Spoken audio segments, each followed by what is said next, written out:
भगवत गीता में मृत्यु, आत्मा और मृत्यु के बाद के जीवन के बारे में बताया गया है। मृत्यु के बाद क्या होता है, इसका जवाब किसी ने पुनर्जन्म दिया है तो किसी ने मोक्ष।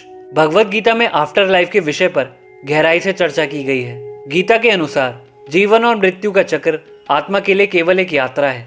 गीता में एक श्लोक कहा गया है, इसका अर्थ है कि आत्मा का ना जन्म होता है और ना ही मृत्यु। ये नित्य, अजर, अमर और शाश्वत है। शरीर के नष्ट होने पर भी आत्मा का विनाश नहीं होता।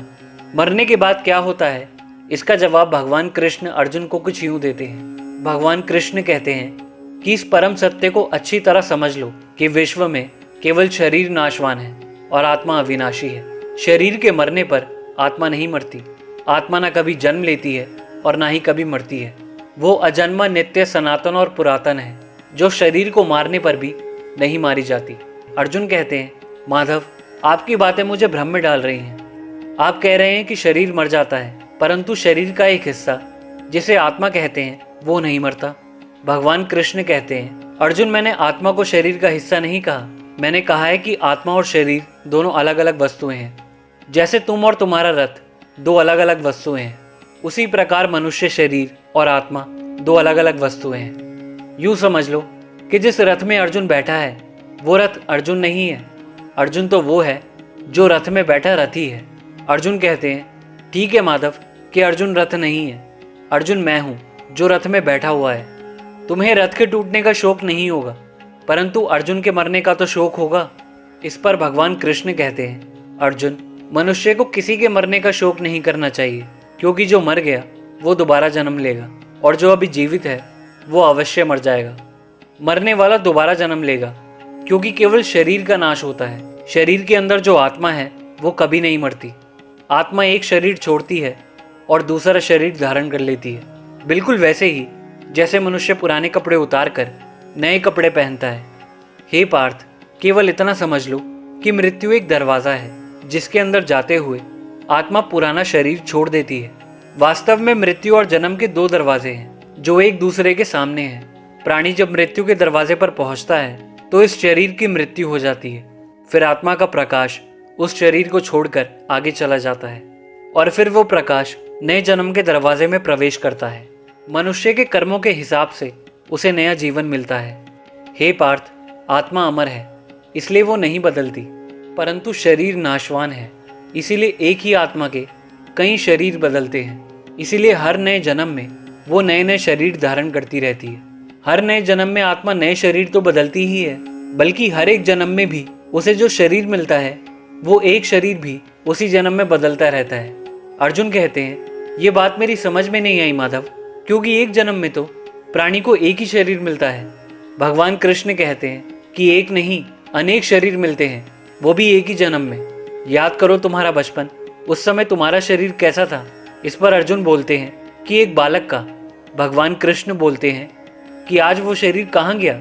इस पर अर्जुन बोलते हैं कि वो शरीर तो बदल गया इस शरीर में। भगवान कृष्ण बोलते हैं कि अर्थात वो शरीर नहीं रहा, आज तुम्हें एक युवक का शरीर मिला है।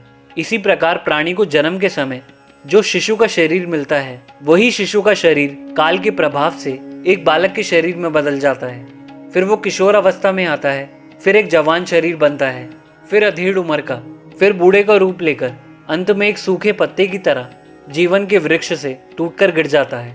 हे अर्जुन, हम और तुम ये शरीर नहीं है, हम तो इन शरीर के अंदर रहने वाली आत्माएं हैं। ये शरीर तो केवल हमारा रथ है, हम इसके स्वामी हैं। रथ के टूटने से स्वामी नहीं टूट जाता, उसी प्रकार शरीर के सुख और दुख आत्मा को सुखी या दुखी नहीं करते। अर्जुन कहते हैं, यदि हम आत्मा हैं तो सुख दुख का आभास हमारी आत्मा को क्यों होता है। भगवान कृष्ण कहते हैं कि ये सुख दुख का आभास आत्मा को नहीं होता, केवल शरीर को होता है। इस पर अर्जुन कहते हैं, तो आत्मा को क्या होता है। भगवान कृष्ण कहते हैं कि आत्मा को कुछ नहीं होता, क्योंकि ये होना ना होना, सुख दुख, सर्दी गर्मी, ये सब प्रकृति के नियम है। आत्मा तो अविनाशी है, परमात्मा का अंश है, इसीलिए आत्मा प्रकृति की सीमा से बाहर है। आत्मा पर प्रकृति और सृष्टि के नियम लागू नहीं होते, क्योंकि वो सृष्टि और प्रकृति दोनों की ही पहुंच से बाहर है। जैसे एक चिंगारी अग्नि का अंश होती है, वैसे ही एक आत्मा परमात्मा का ही अंश होती है। आत्मा को ना कोई शस्त्र काट सकता है, ना ही उसे अग्नि जला सकती है, ना ही उसे जल गला सकता है। और ना ही उसे वायु सुखा सकती है। हे अर्जुन, ये सब समझकर तुम्हें ना किसी के मरने का शोक मनाना चाहिए और ना ही किसी के ना मरने की खुशी का प्रदर्शन करना चाहिए। अर्जुन कहते हैं, हे माधव, ये सब जानकर भी कि आत्मा नित्य सनातन अजन्मा है, उसे शस्त्र काट नहीं सकते, अग्नि जला नहीं सकती, फिर भी प्राणी की आत्मा को सुख दुख, शोक खुशी, मान अपमान, पीड़ा और आनंद का एहसास क्यों होता है? भगवान कृष्ण कहते हैं, हे पार्थ, मैंने पहले ही तुम्हें बताया कि सुख दुख का आभास करना आत्मा का नहीं, शरीर का काम है। ये मान अपमान, जीतने का आनंद अथवा हारने की पीड़ा, ये भी आत्मा की नहीं होती। ये आत्मा का काम नहीं है, ये तो मन की शरारत है। इस पर अर्जुन कहते हैं, मन की शरारत, इसका क्या अर्थ है माधव? भगवान कृष्ण कहते हैं, पार्थ, मन प्राणी के शरीर का अदृश्य अंग है जो दिखाई नहीं देता, परंतु वही सबसे शक्तिशाली हिस्सा है शरीर का।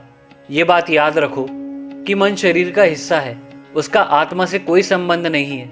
आत्मा यदि रथ में बैठा हुआ रथ का स्वामी है तो मन शरीर रूपी रथ का सारथी है।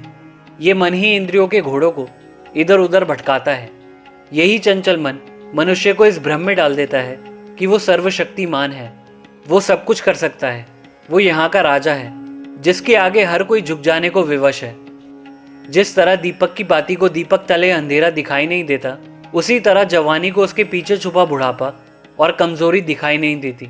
परंतु जब शरीर के दीपक में यौवन शक्ति का घी समाप्त होने लगता है और दीपक तले छुपा अंधेरा बढ़ने लगता है, तो मनुष्य घबराकर चिल्लाने लगता है कि मैं बीमार हूँ। ये रोने का नाटक भी मन ही करता है।